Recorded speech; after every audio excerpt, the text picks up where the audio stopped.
दक्षिण समुद्रवर्ती तट में एक राजा का शासन था। राजा की 2 रानियां थीं, लेकिन संतान न होने के कारण राजा और रानी बहुत दुखी रहते थे, जिसके लिए उन्होंने ब्राह्मण और आचार्यों से परामर्श लिया कि क्या उपाय करना चाहिए कि हमारे राज्य का उत्तराधिकारी हो और वंश वृद्धि हो। तो ब्राह्मणों ने परामर्श दिया कि राज्य के किसी दासी से अगर राजा का विवाह हो जाए तो संतान की उत्पत्ति हो सकती है। तो ब्राह्मणों के परामर्श के बाद राजा का विवाह एक दासी के साथ करवा दिया गया और सौभाग्यवश दासी गर्भवती हो गई। तो जब दासी के गर्भ में बालक आया तो उसी समय राजा की जो बड़ी रानी है संयोगवश वो भी गर्भवती हो गई।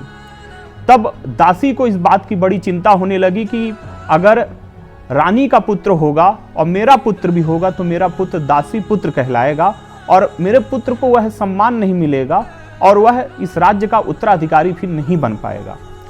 तो जब बड़ी रानी को पुत्र हुआ तो उस दासी ने उसे एक गोचर भूमि में, जहां पे हजारों गाय चारा चरने के बाद बरगद के पेड़ के नीचे विश्राम करती थी, वहां पे फेंक आई, ये सोच करके कि इतनी सारी गायें हैं तो बालक को कुचल करके ये गाय मार डालेंगी। और उस दासी ने राज्य में आकर के बताया कि बड़ी रानी को मरा हुआ पुत्र पैदा हुआ।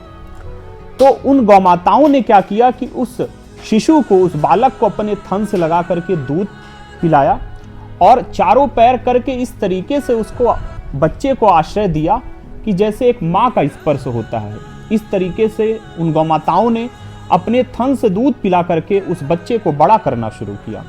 तो जब बालक बड़ा होने लगा तो कुछ बड़ा होने पर उस बालक ने गौमाता से कहा कि माँ, मुझे दूध भर से मन नहीं भरता, मुझे और भी कुछ खाने की इच्छा होती है। तो गौमाता ने दूध पिलाने के बाद अपने थन से मणि निकाल करके दे दी। तो बालक को लगा ये खाने की चीज है।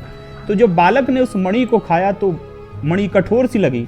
तब गौमाता ने कहा ये मणि खाने के लिए नहीं है, इस राज्य के राजा के पास इसे ले जाओ, वो इस मणि के बदले तुम्हें बहुत सारा धन दे देगा और धन से तुम बहुत सारी चीजें ला सकते हो, जो तुम्हें खाना हो तो तुम खा सकते हो। तो इस तरीके से गौ माता उस बालक को दूध पिलाती, दुलार करती और रोज अपने थन से निकाल के मणि देती और वह बालक हर रोज राजा के पास ले जाता और उस मणि के बदले उसे राजा के माध्यम से बहुत सारा धन मिल जाता। जब ऐसा होते हुए बहुत वर्ष व्यतीत हो गए तो राजा को लगा कि ये 15-16 साल का बालक, इसके पास रोज रोज ऐसी मणि कहाँ से आती है, हो ना हो ये कहीं से चोरी करके लाता है या डकैती करके लेके आता है। तब राजा को संदेह हुआ तो राजा ने पूछा ये मणि तुम कहाँ से लेके आते हो? तो उसने बताया ये मेरी गौ माता, मेरी माँ मुझे देती है। तो राजा को विश्वास नहीं आया। तो राजा अपनी रानियों के साथ